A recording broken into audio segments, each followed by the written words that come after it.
Bienvenue, bonjour à toutes et à tous. Merci d'être là. Alors, nous avons le plaisir d'accueillir dans le cadre de la première édition du Festival des langues. Bon, je vous rassure, la deuxième édition, elle sera mieux organisée, il n'y aura pas de grève. J'espère que ça ira mieux. Donc, nous avons le plaisir d'accueillir Madame Ebtissem Chachou, qui est sociolinguiste et enseignante-chercheur à l'université de Mostaganem en Algérie. Elle est également directrice, vous m'arrêtez hein, si je me trompe, elle est également éditrice en chef de la revue Cahiers de langue et de littérature publiée par la faculté des langues étrangères de l'université de Mostaganem.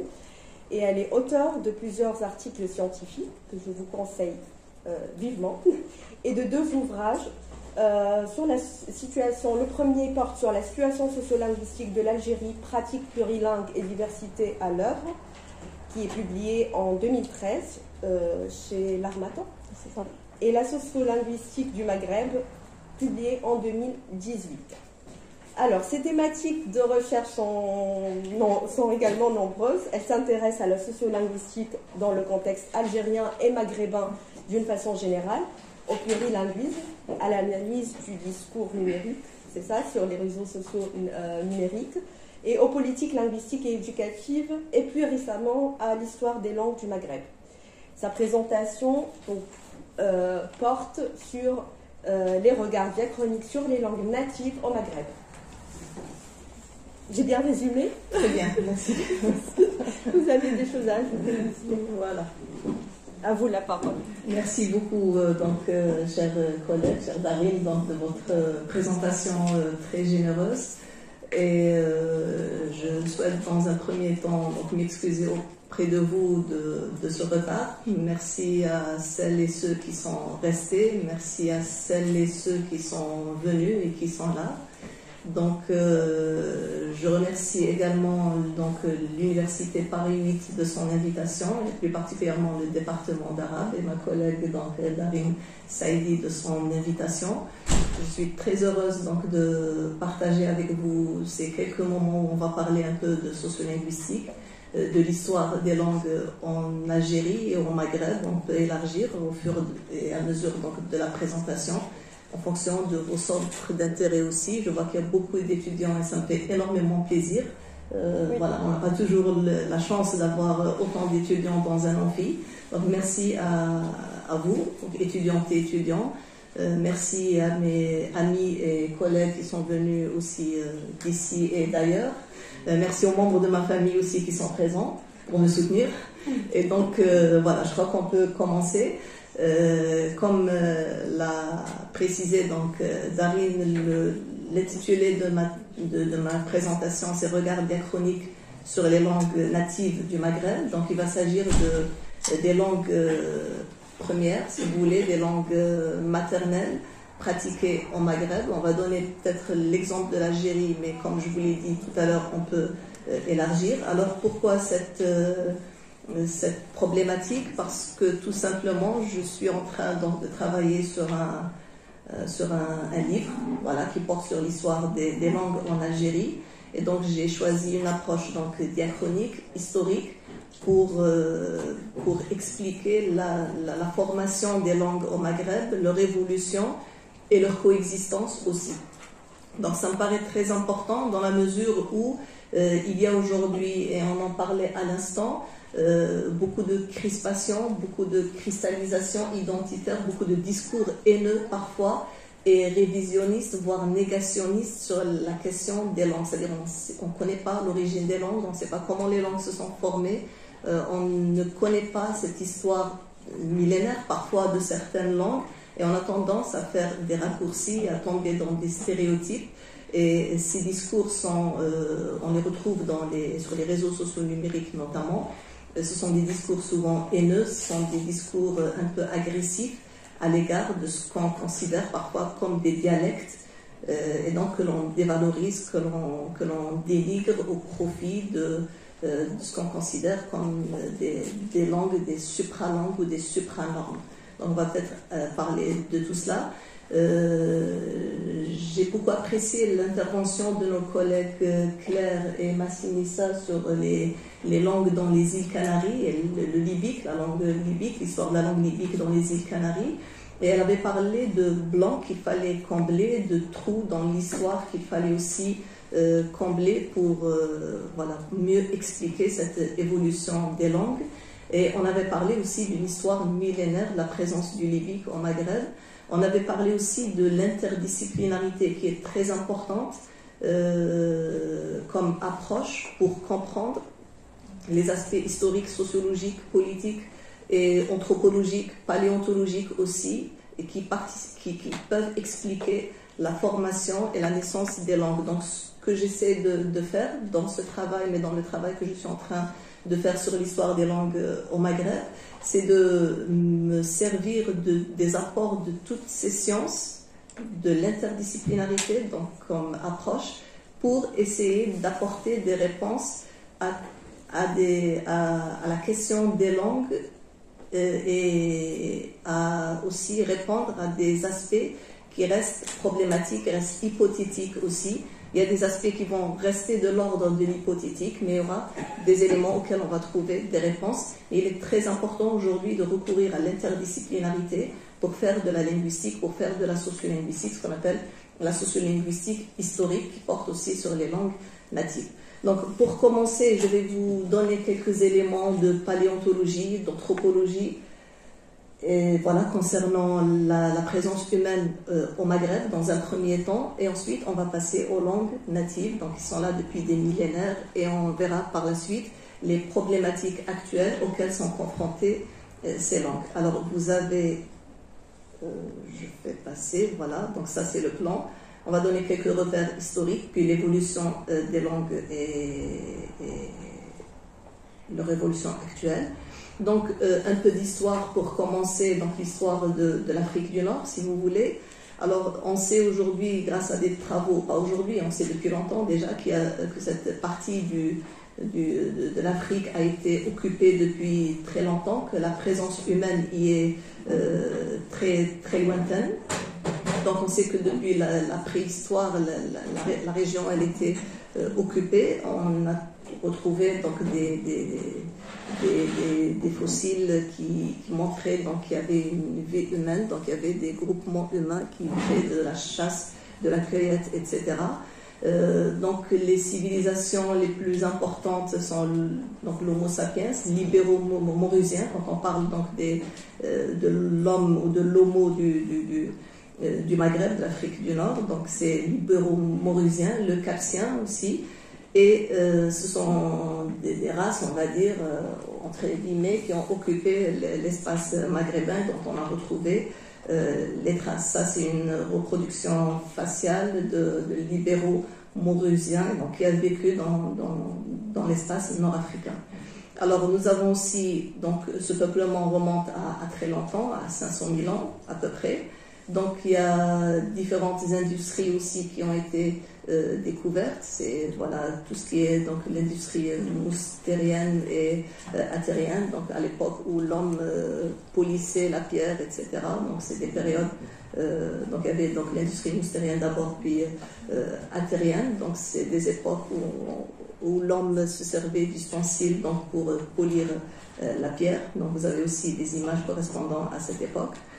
Et donc, il faut lire aussi les ouvrages de Gabriel Caen qui a travaillé sur le Maghreb et l'histoire du peuplement du Maghreb, notamment du point de vue de la paléontologie, et qui a montré donc cette continuité dans l'occupation de l'espace. Alors aujourd'hui, comme l'avait dit Massinissa la dernière fois, les données génétiques montrent et confirment l'appartenance des populations donc, du Maghreb plutôt l'appartenance des populations maghrébines à ce vaste territoire donc, qui est l'Afrique du Nord ou qui est le Maghreb. Donc les populations, c'est des Berbères, si vous voulez. Donc, nos ancêtres, les Berbères ou les ancêtres des habitants de l'Afrique du Nord que sont les Berbères. Alors maintenant, on va voir quelques considérations historiques concernant ces groupes humains qu'étaient les Berbères. Ce n'était pas un seul groupe, ce n'est pas une seule origine, ce n'est pas une race, entre guillemets, toujours. Les races, ça n'existe pas. Donc ce sont des projections fantasmées que certains ont de l'identité. Donc on sait aujourd'hui que la langue berbère, c'est la langue autochtone du Maghreb, d'accord ? Le Maghreb du Grand Maghreb, on peut parler aussi, et on le dit, et parfois on s'arrête au discours, le libique, langue ancienne donc pratiquée en Afrique du Nord, était parlée, écrite de l'île de l'oasis de Siwa en Égypte jusqu'aux îles Canaries. Donc sur toute cette étendue, la langue berbère, les langues berbères étaient pratiquées et étaient écrites. Donc la première version, on va dire, du berbère, c'est le libique. Donc on parle de libique et on parle aussi dans l'Antiquité d'un peuple qu'on appelle les Libous, ou les Lebous, ou Rébous, encore une fois. Donc on a trouvé, dont on a retrouvé les traces sur lesquelles on avait écrit à l'époque de Ramsès Ier, donc sur la fameuse pierre de Saqqara en Égypte. Et donc c'était des tribus, les Bous, berbères, qui attaquaient de temps en temps l'Égypte. Et ensuite, donc ça a donné lieu à la dynastie de Shisham ou de Shishnak en Égypte. Voilà, donc on les décrivait comme blancs, roux, bruns, donc les Lébous. Donc les ancêtres des Berbères étaient, il paraît, ils étaient comme ça. Voilà. Alors, le libique, c'est la langue qu'ils pratiquaient, donc c'est l'ancêtre du berbère. Nous avons des traces d'onomastie, donc tout ce qui relève des noms propres. Donc, et on va voir que après l'avènement de Shishak et de la dynastie berbère, il y a eu beaucoup de noms d'origine libique, de noms d'origine berbère qui étaient répandus donc en Égypte, et donc c'était des noms à consonance berbère. Donc il y a des travaux dans ce sens. Il y a des travaux de Collin, de Sfaxi récemment aussi sur les anthroponymes et l'état de l'onomastie donc en Égypte, et qui attestent de la présence des Berbères il y a plusieurs millénaires en Égypte. Alors comment aujourd'hui on a découvert donc l'écriture libique, c'est à travers des stèles, c'était des pierres sur lesquelles on écrivait à la fois en punique et en libique, puis en libique et en latin. Donc c'est des stèles bilingues donc qui datent d'au moins 4 siècles avant Jésus-Christ, donc ça remonte à très loin. Alors ce sont pour la plupart des inscriptions votives, donc on fait éloge à des divinités dans certaines stèles ou sur certaines stèles, et c'est des stèles aussi funéraires pour célébrer les morts, pour rendre hommage à des morts, à des personnes disparues, etc. Donc c'est des stèles très anciennes. On a trouvé quelques anthroponymes, quelques noms de personnes d'origine libique, et on a trouvé quelques éléments grammaticaux qui indiquent donc la parenté ou la parenté entre le libique et le berbère, parce qu'il était difficile d'établir cette parenté. Et on a cet argument négatif, on appelle ça un argument négatif. Si on ne parlait pas, si le libique n'est pas l'ancêtre du berbère, quel était l'ancêtre du berbère au Maghreb? Donc on a cet élément, cet argument négatif sur lequel on s'appuie pour démontrer que le libique est l'ancêtre du berbère, en plus de ce matériel anthroponymique, ces noms propres et ces éléments grammaticaux aussi. Alors, pour en venir à l'alphabet libique, parce que vous savez, quand on travaille en diachronie, on travaille sur des traces écrites, mais l'oral nous échappe, nous n'avons pas de preuves, nous n'avons pas de traces, et nous ne pouvons rester, comme je l'ai dit au début, que dans l'hypothétique. C'est-à-dire on émet des hypothèses, mais parfois on ne peut pas les vérifier, on ne peut pas les valider.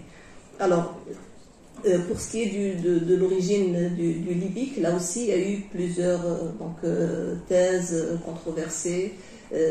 Parfois on pense, je le dis entre parenthèses, que le savoir colonial est colonialiste, que voilà, que on a tendance à induire les autochtones entre guillemets en erreur, mais c'est juste que c'est des recherches qui ont été menées à l'époque coloniale, et on sait que la recherche ou le chercheur, il est victime aussi de son époque, des préjugés de son époque et de ses propres préjugés. Donc il est normal que l'on retrouve des stéréotypes, des représentations stéréotypées dans les travaux qui datent de la période coloniale, et il y a des stéréotypes aussi et des représentations stéréotypées également dans les travaux qui se font actuellement, et dans des travaux qui se sont faits avant aussi la colonisation. Donc les préjugés, c'est un peu notre lot à nous, chercheurs en sciences humaines et sociales, et notre travail, c'est de s'en distancier au maximum et tout le temps être prudent par rapport aux assertions, par rapport aux évidences, voilà, à ce qui peut nous paraître comme une évidence dans la recherche. Donc en sciences humaines et sociales, il faut faire très attention à cela, mais pour revenir aux préjugés et aux stéréotypes, on les retrouve tout le temps et partout et à différentes époques. Donc ce n'est pas propre aux travaux faits ou réalisés durant la période coloniale. Alors, pour ce qui est de l'origine de l'alphabet libyque, donc on parle d'une origine commune, on va dire, de l'alphabet libyque. Et on a les travaux donc, de Lionel Galland qui s'appuient sur la forme, la valeur et le mode d'emploi des lettres pour dire qu'il y a un seul alphabet. Ensuite, il y a d'autres hypothèses aussi. On parle donc à partir donc, de la célèbre, on va dire, stèle découverte en Tunisie à Douga. On avait donc, à partir de là, émis l'hypothèse qu'il y aurait un alphabet oriental, donc, qui était parlé un peu dans l'est de l'Algérie et ça va jusqu'en Libye, et un alphabet occidental qui était parlé un peu de l'est jusqu'au Maroc, jusqu'à l'ouest, et un alphabet africain ou subsaharien ou tifinagh, ce qu'on appelle l'alphabet tifinagh ou saharien. Alors, dans un article plus récent, Salem Chaker, qui s'intéresse à ces questions, parle d'une épigraphie numidique orientale, carrément, et d'une épigraphie saharienne, et qui s'étend jusqu'en Occident, c'est-à-dire jusqu'à l'ouest, on va dire, du Maghreb. Et donc, une épigraphie saharienne qui englobe donc diverses variantes. De toutes les façons, l'alphabet libyque, de manière générale, qui soit pratiqué qui a été pratiqué à l'est ou à l'ouest ou au sud. Donc, il présente des variantes qui sont importantes parce que l'alphabet, vous savez, il correspond aux phonèmes, aux valeurs qui sont propres à différents parlers.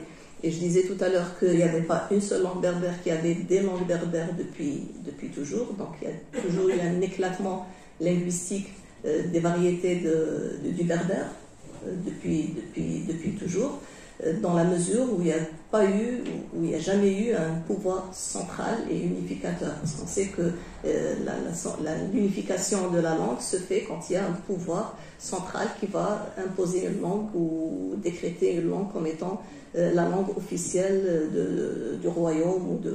Et donc c'est quelque chose qui n'a pas existé, donc qui n'a pas eu lieu donc, au Maghreb. Donc il y a toujours eu un éclatement politique, même si à un moment donné il y a eu une unification avec le roi Massinissa, etc. Mais les langues, elles ont toujours au Maghreb existé donc d'une façon diversifiée. Alors voilà, donc la délimitation, donc je disais tout à l'heure, donc s'étendait correspondait à une zone où la pression normative avait été donc très forte. Donc quand on parle de l'alphabet oriental par exemple, qui était pratiqué dans l'est de l'Algérie, la Tunisie et la Libye, c'était un alphabet assez normé, assez stable, dans la mesure où il aurait subi l'influence donc de l'alphabet phénicien qui était donc qui servait à la transcription de la langue punique. Alors le punique, c'est la langue pratiquée durant donc à Carthage, en Tunisie. Donc, et c'est une langue qui aurait été pratiquée aussi au Maghreb. On va voir un peu cette hypothèse selon laquelle aussi l'arabe maghrébin ou l'arabe maghrébin ou algérien est le prolongement du libique, du punique. Voilà, donc il y a cette hypothèse sur laquelle on va revenir. Et donc, voilà, juste par rapport à l'alphabet libique, donc il aurait subi une certaine pression normative sous l'influence donc de l'alphabet punique et de l'écriture punique.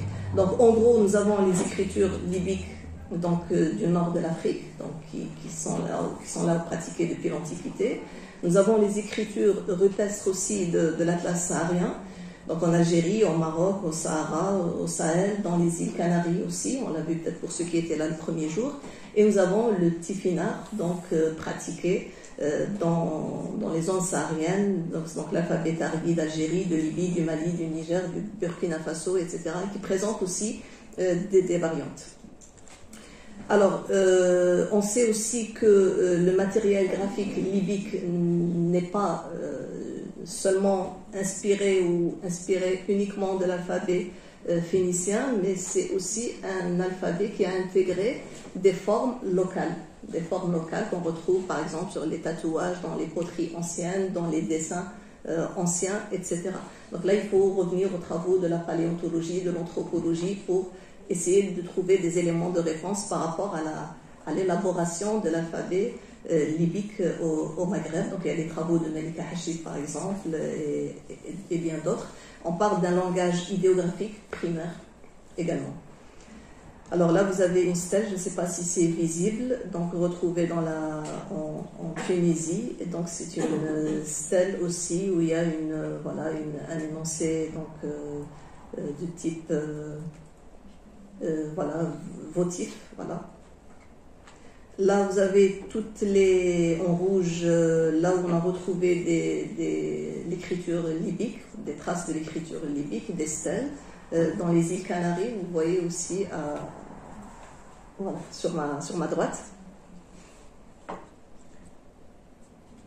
Alors, ce qu'il faut dire aussi, c'est qu'à un moment donné, donc, il y a eu la fondation de Carthage en Tunisie, et c'est une étape très importante dans l'histoire du Maghreb et l'histoire de la Numidie, si vous voulez, l'histoire des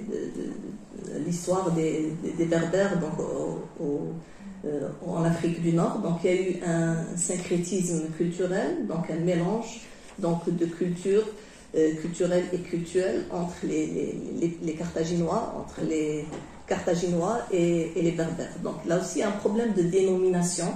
Parce que je peux parler de Carthaginois, je peux parler on parle plus de Phéniciens, parce qu'ils sont là depuis longtemps.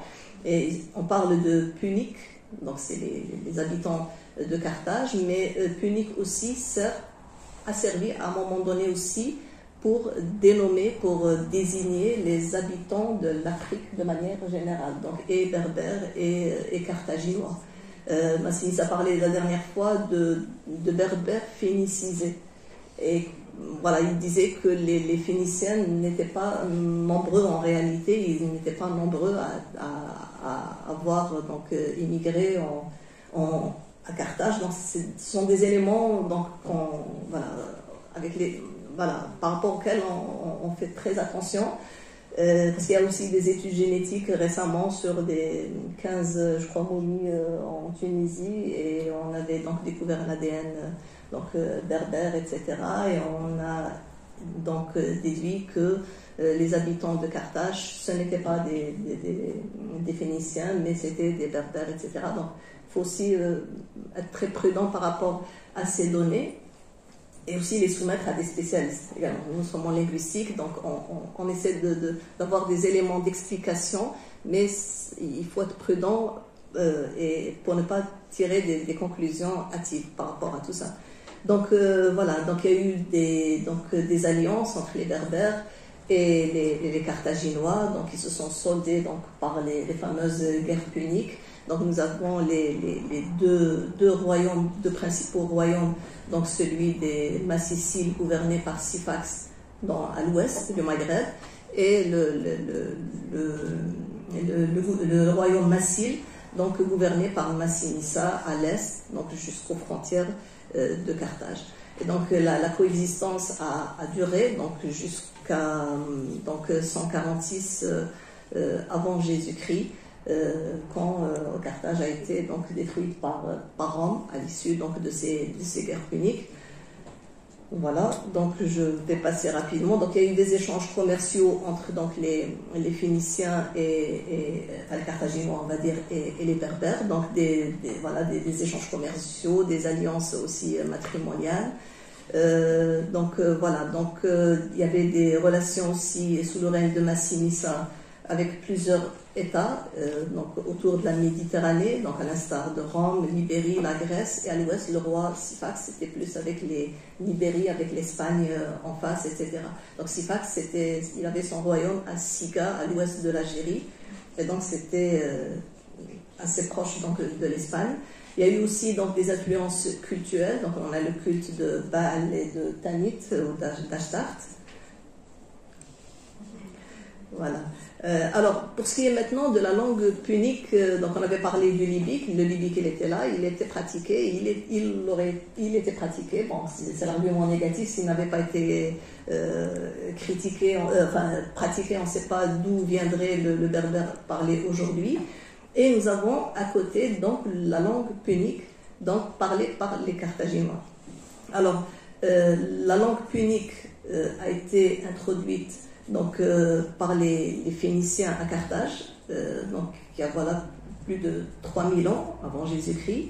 C'est une langue afrasienne issue du cananéen qui est très proche de l'hébreu en raison donc de leur origine commune. D'ailleurs, c'est ce qui a permis de déchiffrer le punique au Maghreb. C'est vraiment sa ressemblance avec l'hébreu.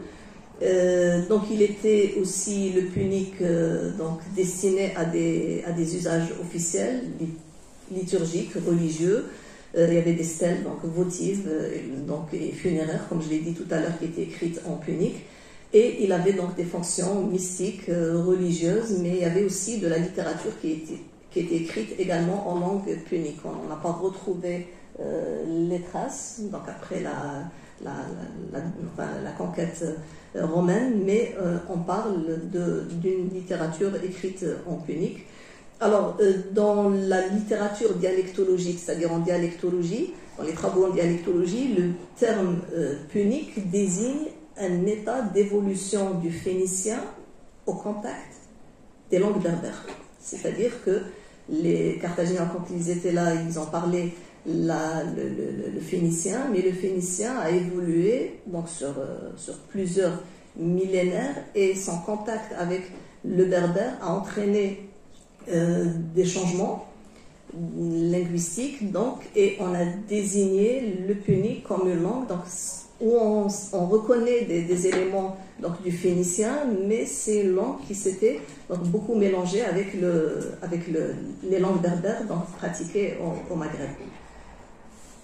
Alors, c'est une langue aussi qui est une langue consonantique, donc c'est ce qui a rendu un peu son déchiffrement difficile. Mais on s'est appuyé, comme je l'ai dit, donc sur l'hébreu pour la déchiffrer. Alors, on sait aussi que le punique ou le néo-punique, c'est-à-dire après la chute de Rome, plutôt après la conquête de Rome, il a été concurrencé par le grec et le latin. Voilà, donc nous avons par contre des témoignages quant à la survivance du punique à l'époque romaine. Nous avons plusieurs témoignages historiques sur lesquels on peut s'appuyer, mais la difficulté c'est de savoir à quoi renvoie le terme punique. C'est ça le problème, c'est-à-dire on ne sait pas s'il renvoie à du berbère, à un degré très évolué donc du phénicien qui s'était assez mélangé donc avec le berbère au point où ça ressemblerait au berbère, ou est-ce que c'est vraiment une langue à part, différente de la langue berbère. Donc c'est vraiment ça la difficulté, et nous ne pouvons pas trancher dans ce sens. Donc c'est vraiment la question qui se pose. Alors nous avons par exemple les témoignages de Saint Augustin sur la langue, donc qui atteste de sa survivance. Il disait la langue punique, c'est-à-dire l'africaine, la langue africaine. Donc à quoi ça renvoie? Est-ce que c'est la langue parlée par les Carthaginois, par les Berbères, par les deux? La question se pose. Donc nous avons des traces puniques aussi dans l'onomastique. Nous avons par exemple Abdi Milkouti, serviteur de la reine ou du roi, Abi Bal, le père de Bal, Bod Ashtart, par la main d'Ashtart, Yahi Milk, vive le roi, Yahi, donc on reconnaît un peu les termes en arabe, Zakar Bal, Bal s'est souvenu, Bal Hanoun, Dieu s'est montré favorable. Donc nous avons comme ça, et on a un matériel onomastique très important. J'ai pris que quelques exemples pour vous montrer donc la ressemblance entre l'arabe et le punique. Donc ça c'est un peu, on le sait, les langues sémitiques partagent un fond lexical commun. Alors la question qui se pose, je l'ai dit tout à l'heure, de quoi le punique est-il le nom? C'est-à-dire, c'est un glottonyme, donc le nom d'une langue qui est problématique. Est-ce qu'il désignait une variété du berbère? Est-ce qu'il est issu d'un mélange donc, entre le berbère et le phénicien ancien? Est-ce une langue sémitique à part? Est-ce que c'est une langue qui était pratiquée seulement par une élite? On sait que Massinissa faisait ses discours officiels donc, en punique. Est-ce que c'était une langue véhiculaire à l'époque, donc qui servait à l'intercompréhension entre les berbérophones? Je suppose que comme les langues étaient diversifiées et l'intercompréhension n'était pas toujours possible, on recourait au punique comme langue véhiculaire, comme le latin a servi de langue véhiculaire en Gaule, en Europe, etc., à un moment donné de l'expansion de Rome. Donc vous avez des témoignages, encore une fois, une lettre que saint Augustin a adressée donc à l'époque romaine de l'Algérie à Maxime de Mador, qui était son enseignant, qui était grammairien, berbère latinisé. Et il lui écrit, il dit: et si jamais vous rejetez la langue punique, vous faites virtuellement le déni de ce qui a été admis par la plupart des hommes savants, que plusieurs choses ont été sagement préservées de l'oubli dans des livres écrits en punique. Non, vous devriez même avoir honte d'être né dans le pays dans lequel le berceau de cette langue est encore chaud. Saint Augustin défend, comme vous le voyez, la langue punique. Et il défend son usage, surtout par un grammairien donc berbère latinisé. Alors, c'est une réaction à l'allographie. L'allographie, donc, c'est le fait de recourir donc, à l'écriture dans un alphabet étranger d'une langue, de la langue du terroir, on va dire. Alors, on sait qu'au Levant, au Liban, notamment, le déclin du phénicien aurait commencé dès le IIe siècle, au profit du grec. Et en Afrique du Nord, le déclin du punique a été marqué par la prédominance du latin, notamment dans les stèles bilingues, puis écrites carrément en latin. Donc le latin s'est substitué à un moment donné donc, au punique, à l'écrit, et à l'oral, nous n'avons pas beaucoup de témoignages, nous ne savons pas ce qui s'est passé réellement, mais on va voir, nous n'avons que des hypothèses. Alors on parle d'une littérature religieuse épico-mythique en punique, donc des inscriptions votives, je l'ai dit tout à l'heure. Et on a mentionné des histoires en punique, des écrits, des livres, etc. Alors, punique, c'est un étymonyme vague et imprécis, comme je l'ai dit. Nous avons des hommes, des écrivains, des poètes romains et grammairiens qui avaient désigné les habitants de l'Afrique du Nord en usant de termes comme punique, afri, africain, numide. Donc, on ne sait pas, là aussi, exactement à quoi renvoyer chacun de ces termes. Est-ce que c'était des dénominations différentes qu'on utilisait pour désigner la même population, ou est-ce que c'était vraiment des groupes humains délimités dans l'espace et par la langue et par la culture, etc. Alors nous avons le néo-punique qui a commencé donc, dès le IVe siècle à perdre du terrain face au latin et à l'écrit, donc comme je l'ai dit tout à l'heure. Alors, Pour ce qui est de la pratique à l'oral du punique, nous n'avons que des témoignages qui montrent, donc ceux de Saint-Augustin notamment, qui dit que le punique avait été parlé à l'est de l'Algérie par des gens qui se disaient cananéens. Donc des cananéens ou d'origine cananéenne, et qu'il fallait un traducteur pour traduire les discours du latin au punique. Donc, il faut savoir aussi que les récits des dominés sont toujours écrits par les dominants, quelque chose comme ça. Donc, les Romains aussi, quand ils parlaient des puniques, donc, il y avait beaucoup de stéréotypes, donc, voilà, dans les discours. Et dans le petit carthaginois de Plotre, par exemple, l'adjectif punique signifiait la perfidie, la ruse, que prêtaient les Romains aux Carthaginois, mais aussi aux Africains de manière générale. D'accord ? Voilà, donc voilà, la dernière phrase, les Africains ont montré leur mauvaise foi punique. Donc allez-y comprendre cette phrase. Les Africains ont montré leur mauvaise foi punique. Donc qui sont les Africains et c'est quoi la foi punique ou la mauvaise foi punique? Alors, concernant donc l'hypothèse de l'origine punique de l'arabe algérien, c'est une hypothèse qui a été formulée dans un ouvrage scientifique écrit par un linguiste algérien qui s'appelle Abdou Imam, le Maghribi, langue 3 fois millénaire, ou le Maghribi alias Darija, langue 3 fois millénaire, langue consensuelle du Maghreb. Alors, dans cet ouvrage, Abdou Imam explique que qu'il y a une continuité donc, entre le punique et l'arabe algérien, qu'en fait l'arabe algérien c'est une langue qui viendrait du punique qui était pratiqué sur l'ensemble du Maghreb.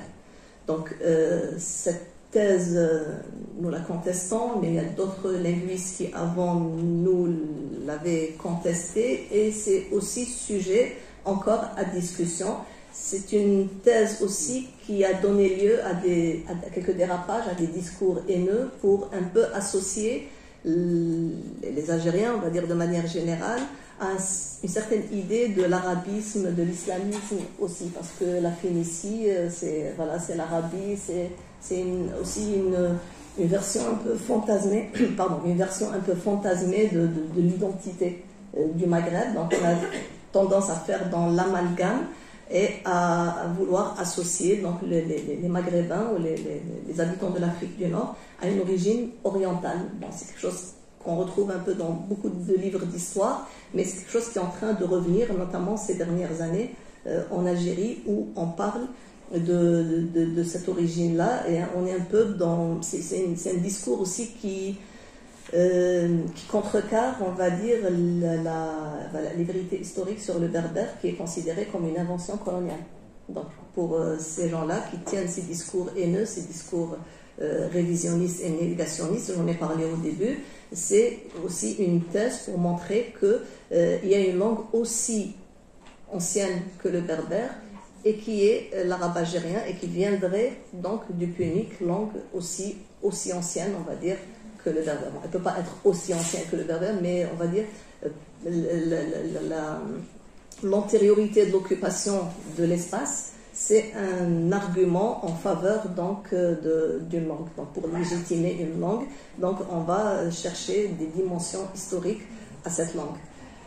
Même si le fait de défendre l'arabe algérien, l'arabe marocain ou l'arabe tunisien ou l'arabe maghrébin de manière générale, c'est quelque chose de louable, c'est quelque chose pour lequel nous nous engageons également, mais voilà, il faut expliquer comment les langues se sont formées, comment l'arabe maghrébin s'est formé à un moment donné de l'histoire, que c'est une langue première, native, maternelle, qui est pratiquée, et on n'a pas besoin de fantasmer l'histoire de cette langue pour lui trouver une légitimité ou pour montrer l'importance de son institutionnalisation qui doit passer par l'école notamment.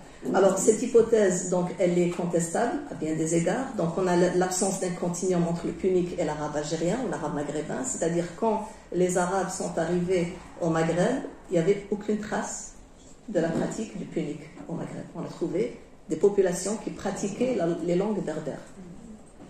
Voilà. Et donc il y a l'article de William Marsay sur l'arabisation linguistique qui explique le processus. Mais il y a les travaux de Selm Chaker aussi dans Encyclopédie berbère qui expliquent le processus d'arabisation comment elle s'est faite au Maghreb. Aussi, pour qu'il y ait donc substitution d'un substrat par un superstrat, il faut qu'il y ait une période de coexistence de deux langues. Il faut qu'elles coexistent. À un moment donné, c'est une langue qui va supplanter une autre langue. Avec le punique et l'arabe algérien, ça ne s'est pas passé de cette façon-là. Alors,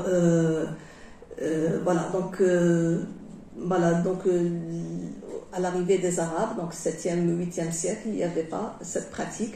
Et on décrivait des populations qui parlaient de berbérophones, de populations berbérophones. Et d'ailleurs, l'histoire des Berbères d'Ibn Khaldoun le montre clairement. Donc, que l'Afrique du Nord était peuplée de berbérophones et que les langues berbères, dans toute leur diversité, étaient pratiquées dans l'ensemble de l'Afrique du Nord. Et même les Romains, les historiens romains, etc., n'avaient pas évoqué cette pratique du punique à l'oral. Donc c'est très important. Donc il y a aussi les travaux de Louis-Jean Calvet dans Méditerranée, langue, mère de nos langues, où il reprend, donc, publié en 2016, et où il reprend un peu cette thèse, où il présente aussi des arguments intéressants pour montrer que le lien n'est pas possible entre les deux. Alors on a un seul témoignage, celui du géographe El-Bekri, qui dit que les habitants de Sirte, donc en Libye, parlent une espèce de jargon qui n'est ni arabe, ni persan, ni berbère, ni copte. Personne ne peut les comprendre excepté eux-mêmes. Mais on ne sait pas si c'est du punique. D'accord ? On sait que c'est une langue autre, différente de tout ce qui se parlait, mais on ne pouvait toujours pas dire que c'était du punique. Alors, donc la disparition du néo-punique n'a pas permis donc le contact avec l'arabe, et donc il n'y a pas de continuum possible. Et donc l'hypothèse, elle est contestable. Enfin, elle est à discuter, mais elle est contestable. Sauf que dans certains travaux, on s'est appuyé sur le fond lexical commun qui existe entre l'arabe maghrébin et le punique pour dire qu'il y a continuum linguistique. Alors, il n'y a pas de continuum linguistique, il y a une parenté linguistique tout à fait normale parce que l'arabe maghrébin a beaucoup emprunté, il est issu du mélange entre le berbère et les parlers arabes, notamment ceux des Banu Hilal, parce qu'il faut aussi voir comment le Maghreb s'est arabisé. C'est au Xe siècle quand des tribus des Banu Hilal sont arrivées du Moyen-Orient. En Tunisie, à un moment donné, ils étaient bloqués. Ensuite, on les a relâchés sur le Maghreb.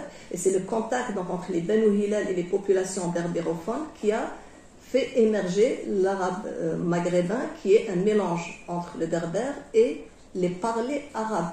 C'est pour ça que les Maghrébins n'ont jamais parlé l'arabe institutionnel. Et aujourd'hui, on pense que avant, on parlait bien la langue et à un moment donné, la langue s'est détériorée. Ibn Khaldoun parle de façade loura, la dégradation de la langue. Alors que ça ne s'est pas passé comme ça depuis toujours, depuis l'arrivée des Arabes. Il y a eu des mélanges entre les deux groupes et les langues se sont mélangées. Et les Maghrébins ont commencé à parler un arabe, donc un arabe très mélangé avec le berbère, leur langue native. Et pourquoi il y a eu substitution à un moment donné dans certains endroits du Maghreb du berbère par l'arabe? Tout simplement parce que on pense que comme à la période romaine et carthaginoise et romaine, l'intercompréhension était difficile, donc l'arabe a servi de langue véhiculaire aux différents berbérophones, des différents groupes berbérophones pour communiquer entre eux. Bon, c'est une hypothèse et on ne peut pas faire plus vu que voilà, on est un peu voilà, on peut pas, on n'a pas de traces. Et en linguistique, si on n'a pas de traces, on ne se contente de faire que des hypothèses. Donc on ne peut pas affirmer des choses, mais ça reste hypothétique. Et on compare des termes. Par exemple, on voit comment le latin s'est répandu en France, par exemple, en Gaule, comment les langues se sont mélangées, donc les langues germaniques avec le latin, et on essaie de comparer et d'émettre des hypothèses par voie de comparaison. Alors, voilà, donc les deux langues partagent on va dire, un fond lexical commun. Voilà, je crois que je vais passer, voilà, pour faire vite, pour laisser place au débat. Alors, les témoignages les plus importants sur les langues berbères, sur l'arabe algérien, sur les mélanges entre les deux populations, on les a grâce aux écrits d'Ibn Khaldoun, qui s'est basé sur les écrits, donc sur les témoignages de généalogistes berbères de l'époque. Alors maintenant, pour ce qui est des problématiques actuelles, l'évolution des langues et les problématiques actuelles, donc très rapidement je vais parler un peu de l'arabe algérien, ensuite des langues berbères. Dommage, on n'a pas le temps de parler des langues étrangères, mais je ne l'avais pas prévu parce que bon, il fallait circonscrire un peu le sujet. Alors, pour rappel, donc la configuration socio-linguistique du Maghreb a été déterminée par 3 moments. On a l'invasion des Arabes dans le sillage des conquêtes musulmanes. Il y en a qui préfèrent parler de conquête islamique ou futuhat islamia ou d'ouverture islamique, mais bon, c'était une invasion, c'est discutable, on peut en discuter. Et il y a eu la colonisation française et la politique d'arabisation. Donc, dans un premier temps, pour ce qui est de l'invasion des Arabes, il y a eu l'arabisation linguistique qui est différente de la politique d'arabisation qui a été donc voilà, préconisée après les indépendances des pays de l'Afrique du Nord. Alors, nous avions donc donc l'arabisation linguistique, comment elle s'est faite par l'arrivée de populations arabophones, les Banu Hillel, j'en ai parlé, donc c'est plusieurs siècles donc d'arabisation. Il y a eu 2 phases d'arabisation. La première correspond à la variété d'arabe qui est l'arabe pré-hilalien, donc c'est les armées arabes quand elles sont arrivées, elles ont commencé l'arabisation, c'est l'arabe des cités si vous voulez, parler dans les cités. Et nous avons la deuxième vague d'arabisation qui est l'arrivée des Banu Hillel qui étaient des arabophones bédouins et donc ils pratiquaient un arabe hilalien ou un arabe bédouin différent. Aujourd'hui encore dans les villes du Maghreb, on trouve cette distinction entre le rural, si vous voulez, et l'urbain et le citadin. Donc la langue des citadins, c'est celle des premières familles, on va dire, arabisées. Alors, voilà, donc la superposition des deux a débouché sur l'urbain. Donc dans les parlers urbains aujourd'hui au Maghreb, on trouve du citadin et on trouve du rural aussi. D'accord ? Alors, on sait aussi qu'aujourd'hui, les différentes variétés de l'arabe maghrébin correspondent à des variétés des parlers des Banu Hillel qui sont arrivés. Donc là où il y avait par exemple des tribus des Banu Hillel qui étaient installées quelque part, c'est leur parler qui a influencé le parler local. Donc c'est grâce à la dialectologie, qui est aussi une branche importante de la linguistique, que l'on peut remonter aussi à l'histoire des langues et voir comment les langues se sont formées. Alors, nous avons l'arabisation linguistique, donc elle s'est effectuée sur plusieurs siècles. Il y a les travaux de Chaker sur la question et de Dourari, mais il y a le facteur le plus important qui est la parenté linguistique entre l'arabe maghrébin, entre le berbère, pardon, et l'arabe. Donc c'est la parenté linguistique entre les deux qui a facilité le passage du berbère à l'arabe. Alors aujourd'hui, l'arabe maghrébin souffre de sa non-reconnaissance comme une variété à part entière, comme une langue à part entière, donc sur le plan institutionnel. Nous avons 3 types de discours qui concourent à sa dévalorisation. Nous avons les discours officiels, les discours institutionnels, nous avons les discours médiatiques, nous avons les discours circulants de tous les jours aussi, et nous avons aussi, hélas, le discours scientifique qui aussi parfois parle de ces langues-là comme des dialectes et non pas comme des langues à part entière. Alors, il y a aussi l'état de la dénomination de ces langues qui pose problème, dans la mesure où on parle d'arabe dialectal. Quand on dit arabe dialectal, ça veut dire que l'arabe, c'est le dialecte de l'arabe institutionnel. Or, comme on vient de le dire, les choses ne se sont pas passées comme ça. Il n'y a pas eu une dégradation de l'arabe classique, donc d'une supranorme vers une infranorme, on va dire. Pas de lien génétique. Voilà, pas de lien génétique, pas de parenté donc, entre les deux. Et donc, voilà, d'où le caractère un peu fautif, on va dire, de cette appellation, et un manque de réflexivité aussi sur la question. Alors, pour ce qui est des langues berbères et tamazight, et je vais finir avec ça. Alors, tamazight, c'est aussi une langue polynomique qui englobe donc plusieurs variétés. J'emprunte à Marchilesi donc la dénomination de polynomique ou la notion de polynomique. Et nous avons aussi donc toutes les langues berbères. Nous avons le chaoui, le targhi, le chleu, le tachelhit, le tamazight, mais toutes les variétés de berbères pratiquées sur l'ensemble du Maghreb, on appelle ça les langues berbères. Il y a une tradition. En France, on parle des langues berbères, même les chercheurs parlent de la langue berbère ou des langues berbères. Mais en Algérie, au Maroc, on a plus tendance à parler aujourd'hui de tamazight qui est un peu à la mode. Alors tamazight, ça englobe aussi toutes les variétés, mais il y a aussi ce que j'appelle un tamazight scolaire qui est enseigné à l'école et qui en réalité, c'était à un moment donné du kabyle qui a été un peu...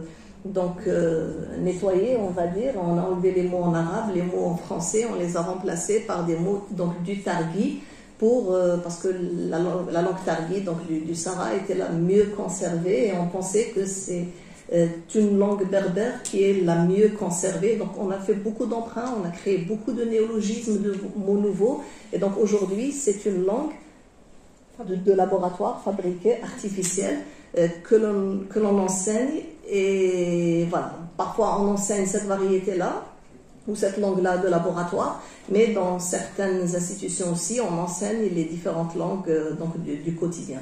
Donc c'est aussi, ça pose aussi problème, parce que là aussi on est dans la réappropriation de l'identité confisquée, on est en train aussi de se réapproprier la dénomination de soi, parce que longtemps les militants berbéristes ont considéré qu'ils étaient nommés par les autres, définis par les autres, racontés par les autres, etc. Donc c'est des processus aussi de récupération identitaire, de réappropriation des récits identitaires qui passent aussi par la dénomination des langues, par la dénomination des groupes. Voilà. Donc voilà, ils s'appellent les Imaziren, qui parlent tamazight, dans la tamazra, etc. Il y a un aspect un peu fantasmé, mais c'est aussi une réaction par rapport à des années d'oppression aussi. Donc il faut prendre les choses comme ça. Notre rôle en sociolinguistique, c'est aussi dépassionner les questions linguistiques identitaires, de comprendre comment les crispations se forment autour des langues et des identités pour essayer de décomplexer aussi le rapport aux langues. Donc il faut connaître tout ça, et puis il faut éviter aussi de tomber dans les extrêmes. Alors, donc sur le terrain, nous avons une variété normalisée pour le domaine formel, et nous avons toutes les autres langues. Alors, ce qui pourrait être intéressant pour le tamazight, c'est de s'affranchir des domaines des modèles de domination. C'est-à-dire que longtemps, on a dénoncé la domination de modèles hégémoniques de l'arabe, par exemple, de la langue arabe, etc. Mais on est en train de tomber aussi dans le même piège, celui de l'unification linguistique, celui de, voilà, un peu fantasmé et qui ne peut pas avoir lieu. Donc, on ne peut pas remonter à très longtemps pour essayer de parler une langue qui aurait existé. On ne sait même pas s'il y avait une seule langue à l'origine, ce qui est peu probable, qui avait été parlée. Et donc la question se pose donc de se débarrasser un peu de cette idée jacobine, cette idée un peu centralisatrice de la langue, et peut-être de réhabiliter aussi les langues berbères qui sont marginalisées depuis des décennies et qui connaissent le même sort aujourd'hui que l'arabe maghrébin. Donc c'est des langues minorées, dévalorisées par leurs propres locuteurs. Donc je ne parle pas que des institutions et des aspects officiels, mais aussi par leurs propres locuteurs. Alors voilà. Alors ce qu'il faut dire aussi par rapport aux langues berbères, c'est qu'elles sont concurrencées aujourd'hui par l'arabe algérien qui prend du terrain de plus en plus. Donc voilà, ça c'est quelque chose auquel il faudrait réfléchir. Je sais aussi que pour le domaine des langues berbères, on a trop longtemps donc insisté sur les aspects militants, sur des aspects politiques, peut-être idéologiques, etc. Et qu'on a rarement travaillé sur le contact entre le berbère et la langue arabe. Massinissa le fait, j'étais contente de l'apprendre, et c'est quelque chose qui peut nous permettre d'ouvrir des perspectives nouvelles pour l'étude de nos langues natives. Et donc je pense que la diachronie, elle est importante aujourd'hui pour connaître l'histoire de la formation, de l'évolution de nos langues natives. Cela nous permet aussi d'éviter les raccourcis, les stéréotypes, les représentations un peu crispées, les représentations un peu stéréotypées, négatives aussi par rapport à la question des langues. Et surtout aussi, cela nous permet aussi de faire attention et par rapport au discours révisionniste dont je parlais tout à l'heure, aux discours révisionnistes aussi qui sont tenus à l'égard de nos langues natives. Voilà, je vous remercie de votre attention. J'espère, si vous avez des questions, n'hésitez pas. Je ne sais pas si j'ai employé des termes un peu barbares. Si c'est le cas, vous me posez des questions, c'est qu'il y a beaucoup d'étudiants. Et donc, voilà, merci. Merci beaucoup pour cette très belle histoire. Enfin, ce voyage dans le temps, c'est super. Moi, je suis impressionnée par ce travail et j'aimerais en savoir plus, mais peut-être que j'aurai pas de réponse. Les oreilles dans son livre. Pardon. Voilà. Les oreilles dans son livre. Non, mais pas de sa part, de l'histoire, en fait. Parce que je me pose toujours la question, je commence, et après je vous laisse la parole. Pourquoi on n'a pas de... En tout cas, en Tunisie, on ne trouve pas des locuteurs berbérophones et on a disparu, enfin, on n'a pas trouvé de traces, en tout cas. Ils disent officiellement qu'il y a 1% de locuteurs berbérophones. Moi, je ne les ai jamais rencontrés. Ils ne transmettent pas la langue, donc ça peut expliquer le fait que le berbère en Tunisie n'a pas été transmis, du coup on perd ses traces et c'est une langue en danger. Si elle existe encore, je l'ignore, parce qu'il n'y a pas de travaux là-dessus non plus. Peut-être que moi je ne suis pas au courant de ces travaux, mais est-ce qu'on peut expliquer en fait cette disparition? Est-ce qu'elle est liée à des facteurs géographiques ou au fait que, ou politiques? Tout à fait. Oui. Alors là, je n'ai que des hypothèses par rapport à la Tunisie et c'est la question à-dessous que je pose toujours à mes étudiants. Pourquoi? Il y a, je ne sais pas moi, 45% peut-être en Libye, 1% en Tunisie et 40% au Maroc. Voilà, plus au Maroc qu'en Algérie, etc. Et pourquoi la Tunisie qui est au milieu compte peu de berbérophones? Alors, moi j'ai rencontré par contre des berbérophones en Tunisie sur l'île de Jerba.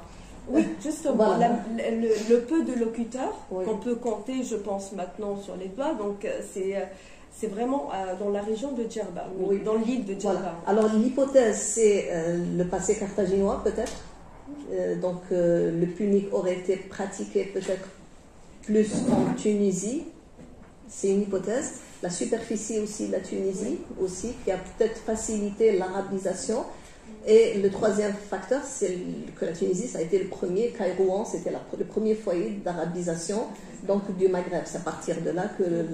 donc il y a ces trois facteurs qui pourraient expliquer la disparition peut-être du berbère, parce que pour ce qui est de la politique linguistique, elle a été la même dans les trois pays, un peu plus peut-être volontariste, on va dire, dans les autres pays qu'en Tunisie. Mais je pense que c'est des facteurs plutôt historiques, de démographie, de superficie aussi, qui expliqueraient peut-être mais on reste dans l'hypothétique encore une fois. Est-ce qu'on peut dire que c'est aussi lié à la superficie, bien évidemment, mais aussi au fait qu'il n'y a pas de région montagneuse, comme en Algérie, il n'y a pas une superficie étendue, parce qu'avec l'avènement de l'islam et les conquêtes, on parlait d'une fuite en fait des locuteurs.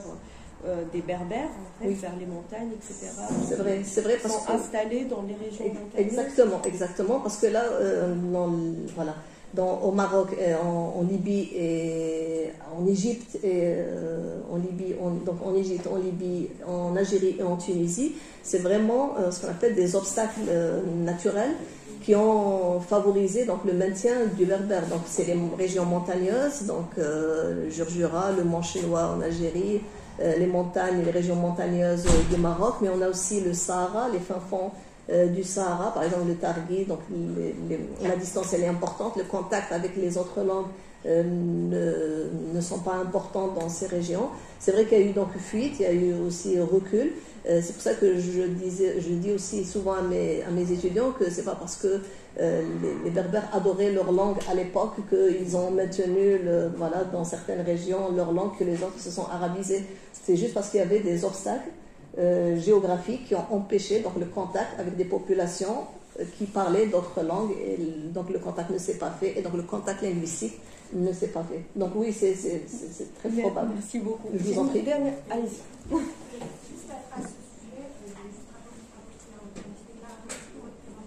Plus fort.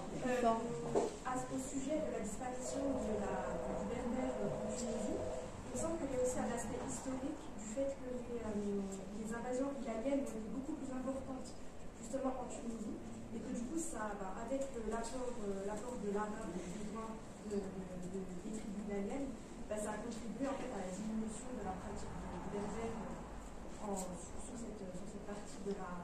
Parce que justement, ça s'est fait sous la domination des Fatimides, qui ont intensifié vraiment, qui ont dirigé les invasions italiennes vers de nouvelles, justement, les poches de résistance qu'il y avait en Tunisie, vers l'Iberia exactement. Et du coup, je pense que c'est aussi pour ça que le berbère a aussi beaucoup disparu en Tunisie. Oui, c'est très probable. En tout cas, c'est des facteurs complexes aussi qui ont contribué à cette disparition. Mais c'est très intéressant, notamment par rapport au fait que les Benvilaliens ont été parqués, on va dire, un bon moment en Tunisie, puis relâchés sur sur le reste du Maghreb. Voilà. Merci. Oui, bonjour. Tout d'abord, je tiens à vous remercier pour votre engagement, parce que si ce n'est pas cet engagement qui anime donc cette passion de la recherche, on n'en saurait pas plus aujourd'hui. Voilà. Je suis venue exprès pour vous entendre, et franchement, la petite demi-heure que j'ai prévue s'est prolongée toute la conférence, donc merci. Ma question est par rapport à l'imperméabilité de l'arabe, du Maghreb ou d'Algérie, à l'écrit. Est-ce qu'en fait, on sait que c'est une langue qui se transmet essentiellement par l'oral, de génération en génération? Toutes les hypothèses que vous avez dégagnées tout au long de votre conférence favorisent, expriment et signifient cette transmission à travers l'oral. Jusqu'à aujourd'hui, que ce soit en Algérie ou ailleurs, cet arabe dialectal, cet arabe du Maghreb, présente des difficultés à être retranscrit. Qu'est-ce qui peut expliquer cette imperméabilité? Oui, merci beaucoup Sarah, merci d'être restée, merci d'être venue et d'être restée. Alors c'est juste que l'arabe n'a pas été pris en charge, l'arabe maghrébin n'a pas été pris en charge, reconnu comme langue, donc il n'est pas enseigné, il n'est pas utilisé dans les domaines formels et institutionnels. Donc comme il n'a pas favorisé, il n'a pas bénéficié, on va dire, donc d'une prise en charge institutionnelle, donc il n'a pas d'alphabet fixe, on va dire, parce que l'arabe maghrébin, il a été écrit en caractère latin, en caractère arabe d'abord, puis en caractère latin, etc. Aujourd'hui, il y a un retour à l'utilisation de l'arabe maghrébin en caractère latin dans les réseaux sociaux, par exemple, sur Internet, etc. C'est un peu les langues premières maternelles orales, on va dire. Enfin, orales, il n'est pas choral l'arabe maghrébin, mais il y a une certaine pratique à l'écrit de cet arabe qui avait disparu, parce qu'avant, on n'avait que les élites qui écrivaient en arabe algérien, que ce soit en caractère arabe ou en caractère latin. Bien sûr. On connaît quelques tentatives d'auteurs maghrébins ou algériens spécifiquement qui ont essayé de le retranscrire ou de le représenter, par exemple, au théâtre, Katabiassine, etc. Oui. Donc, le passage de l'oral à l'écrit, c'est fait en littérature, mais réellement, ce sont des gestes, je dirais, rares. Voilà, et ça nécessite un engagement, parce que justement, je pense au dernier roman de notre collègue sociologue Rabah Sbah, qui a écrit un livre en arabe algérien qui s'appelle Fahla. Mais qui est transcrit en latin. Il y a les deux versions. D'accord. Voilà.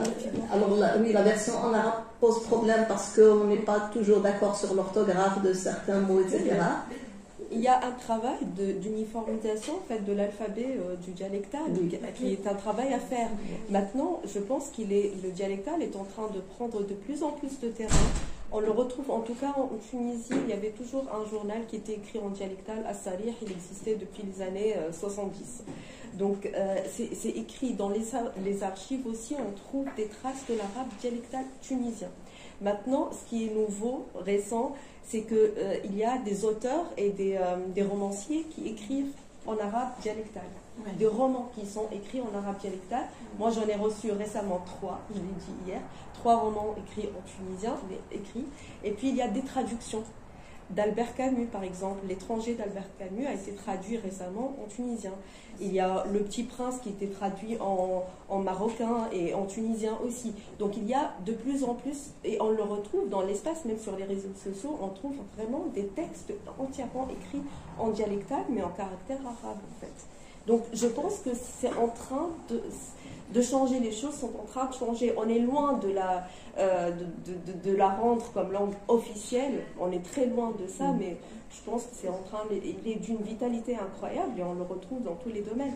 Le théâtre, par exemple, c'est le cinéma, le théâtre, la presse, donc c'est présent. Mais voilà, il faut qu'il y ait une volonté politique derrière pour changer les choses.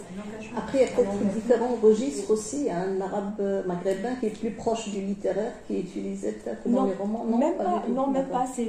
C'est plutôt opté pour un parler qui est connu par tous les locuteurs. Et c'est souvent, pour le cas de la Tunisie, souvent le parler de Tunis. Mais ce n'est pas la variété intermédiaire. Ce n'est pas l'arabe intermédiaire, médian entre le dialectal et le standard. C'est vraiment du dialectal. Donc, bon, il y a encore du travail, des progrès à faire sur ce sujet-là. Moi, j'ai une question. Ouais, non, je laisse la parole. Je voudrais juste rebondir sur ce qu'a dit madame.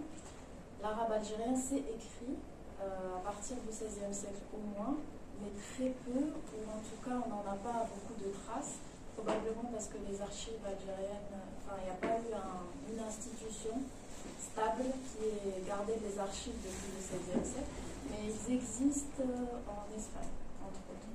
Voilà. On a trace de l'arabe algérien, de Tlemcen, l'arabe d'Alger. Dans des archives en Espagne. Dans des archives, des fonds d'archives étrangers. Est-ce que c'est de l'arabe andalou? Alors, oui. Bonne question. À Tlemcen, on peut retrouver éventuellement des influences d'arabe andalou, mais ce n'est pas certain de ce que j'ai vu. Voilà, et étudié. Il y a vraiment de l'arabe de Tlemcen, il y a vraiment de l'arabe d'Alger. Donc, si on reconnaît ça, sans influence andalouse. D'accord. Donc, on attend la sortie de ton article. C'est un travail de recherche qui est en cours? Oui, mais pour l'arabe d'Alger, ça a déjà été étudié par Carmen Parcelli, donc historienne d'Espagne. Carmen Parcelli. Merci pour la référence.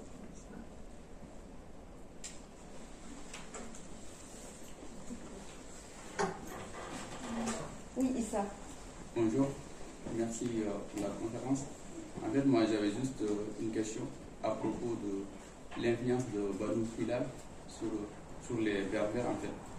Comment on peut l'expliquer? Ça veut dire qu'ils étaient plus nombreux ou bien les Berbères ils ont préféré la langue arabe et ils ont laissé leur langue, ou en fait j'arrive pas à comprendre parce que chaque jour on dit qu'en fait c'est les Banu Hilal qui ont influencé les Berbères. Bon, c'est ça qui a amené le Maghreb algérien. En fait, je voudrais juste avoir des explications concernant cette influence. Oui, alors merci pour votre question. Alors c'est vrai qu'il y a des facteurs internes et des facteurs externes qui expliquent le passage du berbère ou des berbérophones à l'arabe. Donc il y a cette coexistence. Dans cette coexistence, donc il y a le fait que l'arabe a été donc une langue véhiculaire qui a permis donc l'intercompréhension et entre arabophones et entre berbérophones. Et entre berbérophones, donc eux-mêmes. C'est une hypothèse développée par notre collègue Doulawi Abdelzak sur la question.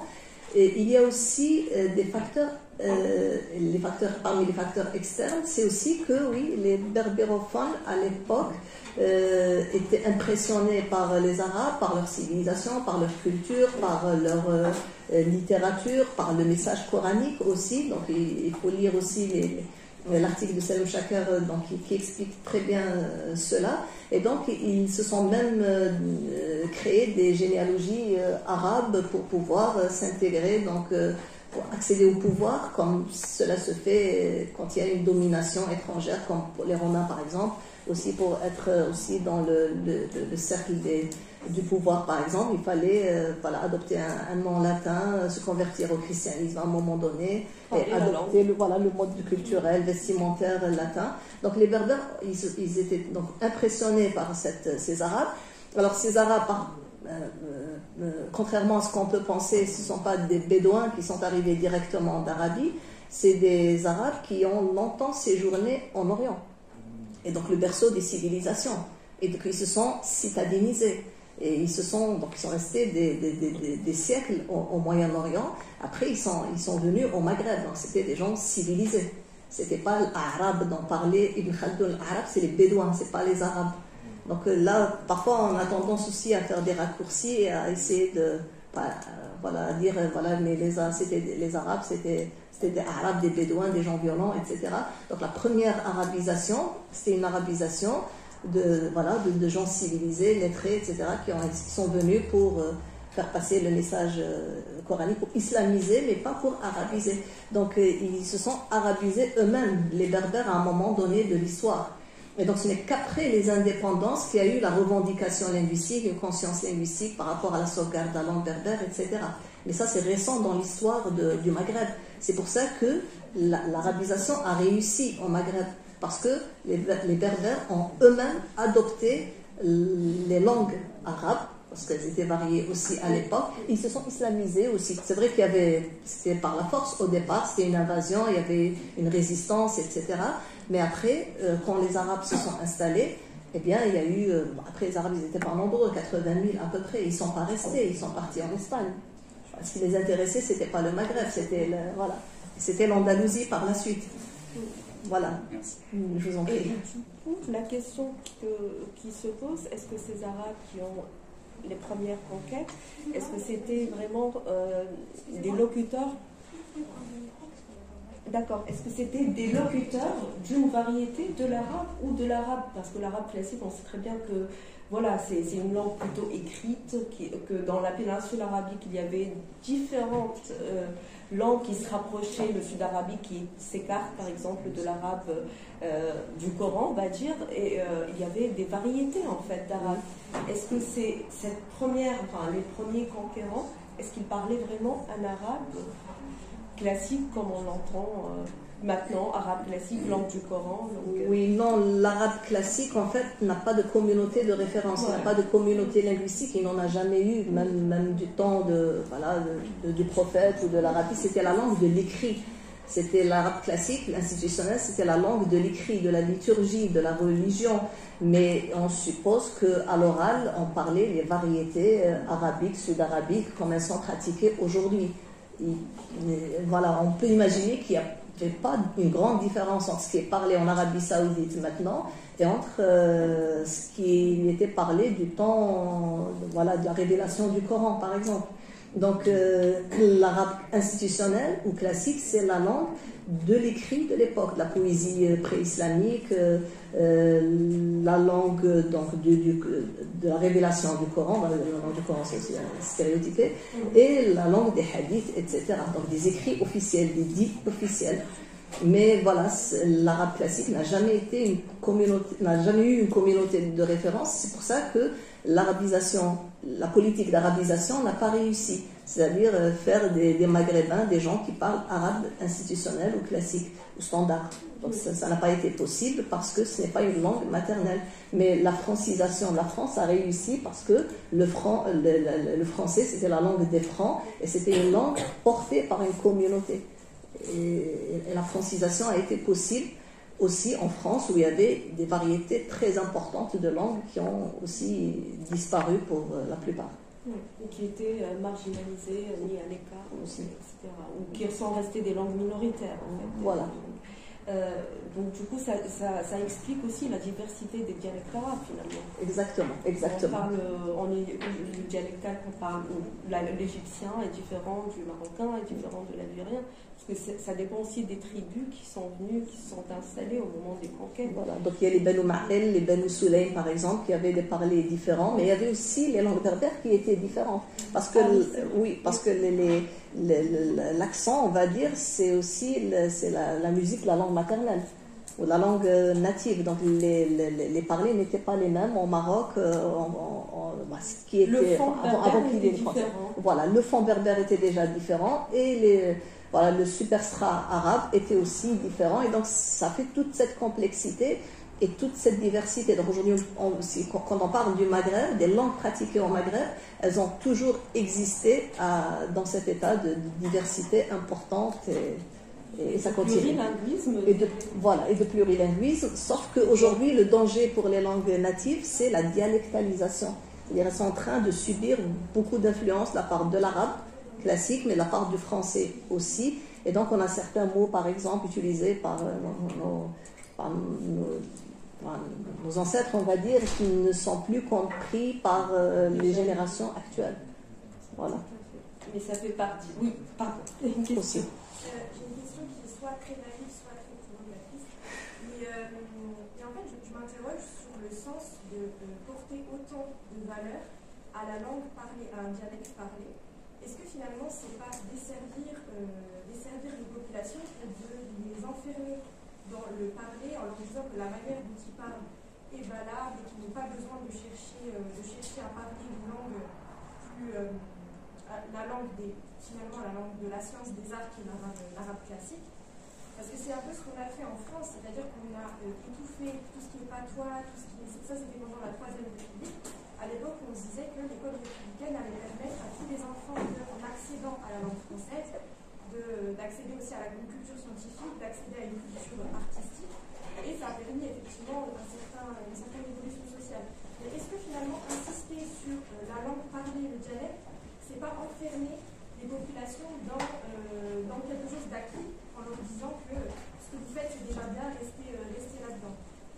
Oui, alors nous en sociolinguistique, nous prenons le discours de la diversité et de l'ouverture à toutes les langues. Donc nous parlons des langues premières natives juste parce qu'elles font l'objet d'une dévalorisation de la part des institutions, de ses locuteurs, etc.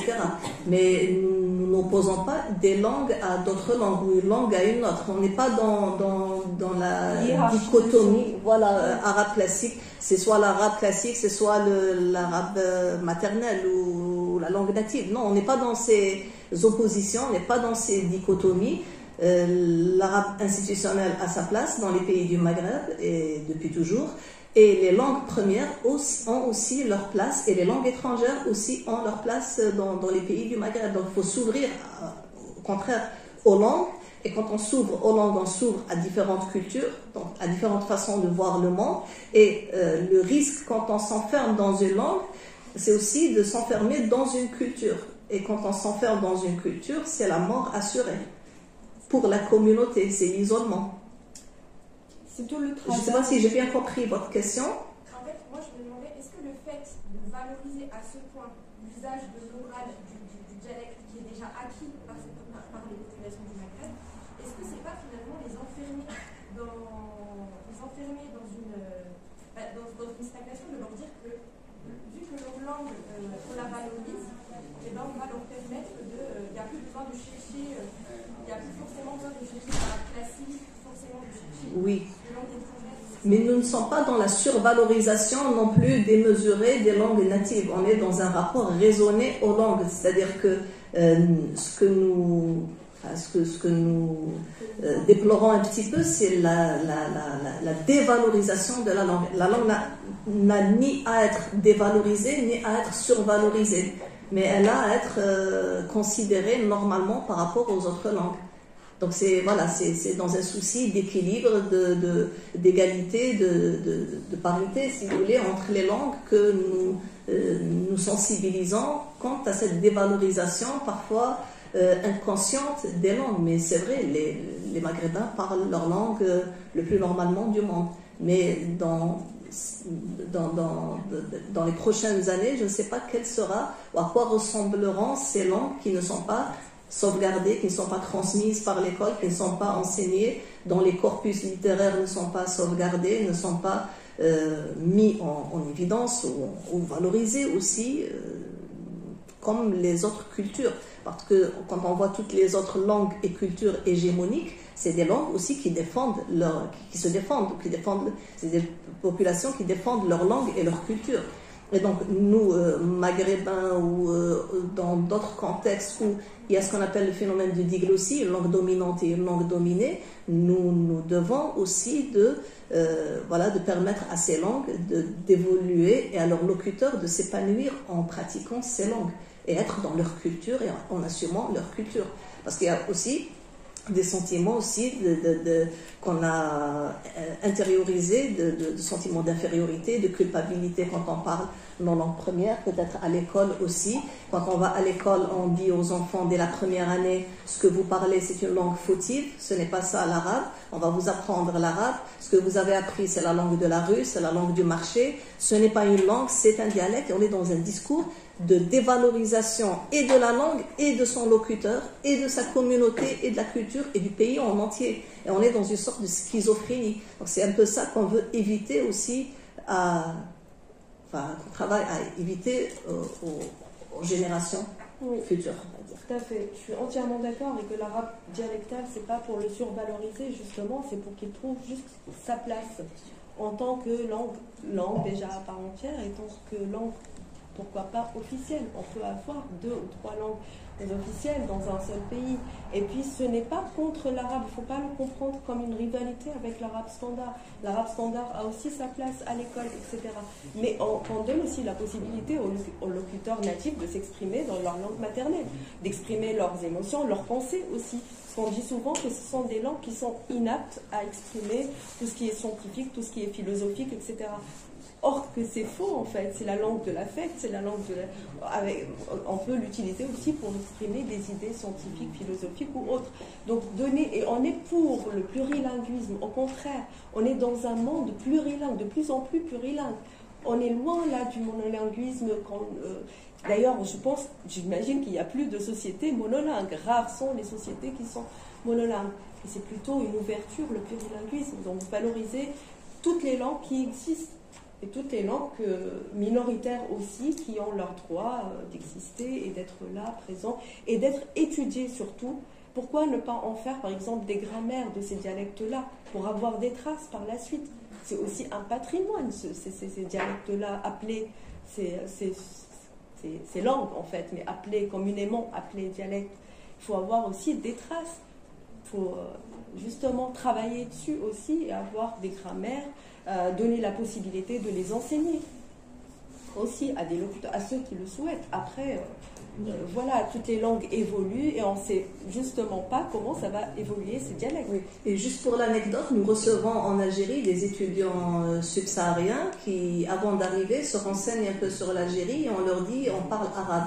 Et ils vont faire une année d'apprentissage de la langue arabe classique. Quand ils arrivent en Algérie, ils nous disent, est-ce que ça, c'est ça le berbère que vous parlez en Algérie? Alors que c'est de l'arabe algérien. Donc vous voyez, et ils demandent à apprendre l'arabe dialecte algérien. Je ne sais pas ce qu'il y en est au Maroc et en Tunisie, mais ça doit être la même chose. Oui, c'est enseigné aussi en Tunisie, au Maroc aussi, je pense que c'est enseigné le dialecte. Mais c'est souvent pour les diplomates, pas pour les étudiants qui sont plutôt focalisés sur l'arabe standard, souvent. Enfin, voilà. Donc, je pense que toutes les langues ont leur place au Maghreb et dans les pays du monde arabe, en fait. La diversité linguistique, c'est ce qui caractérise ces pays-là, c'est ce qu'il faut mettre en valeur et ne pas le décrire en termes, justement, de rivalité, de concurrence entre 2 variétés, de diglossie.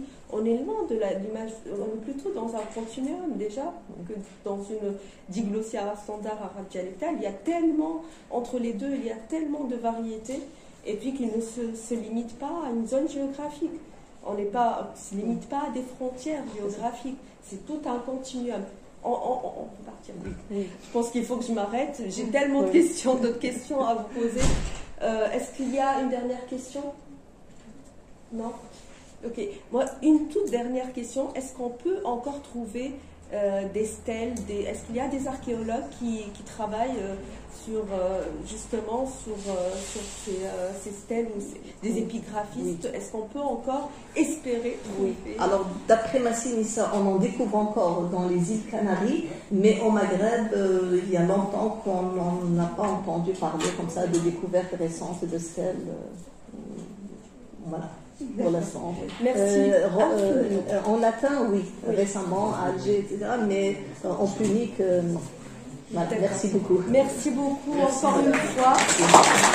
Merci à vous d'avoir été présents et présentes. Merci beaucoup.